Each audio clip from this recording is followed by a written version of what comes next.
to my channel, Justina07 Mix Vlogs. Ayan guys, ang nakikita nyo ay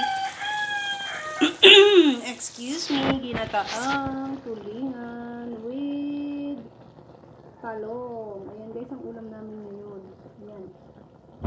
Ipinaksiw ko muna ng labog yung tulingan guys bago ko ginataan. Nilagyan ng talong at meron din akong nilagay na siling haba at tawag dito, taba ng baboy guys. Nag-slice ako ng maninipis na taba ng baboy tapos nilagay ko sa kanya. Ayan. Nagmamantika na siya guys, kaya naman iyan ay okay na. Yung pagkakagang ako dyan guys ay nilabog ko muna siya, nilabog sa pagkakagang.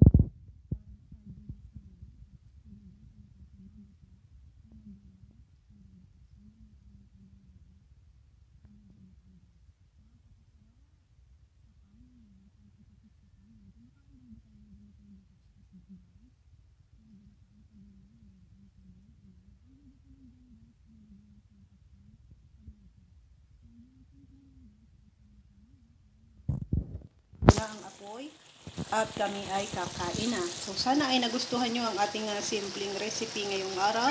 Ginataang tulingan with talong na napakasarap. Ayun sa inyong lahat guys. Thank you for watching. See you on my next vlog. Thank you. God bless you all. Bye bye.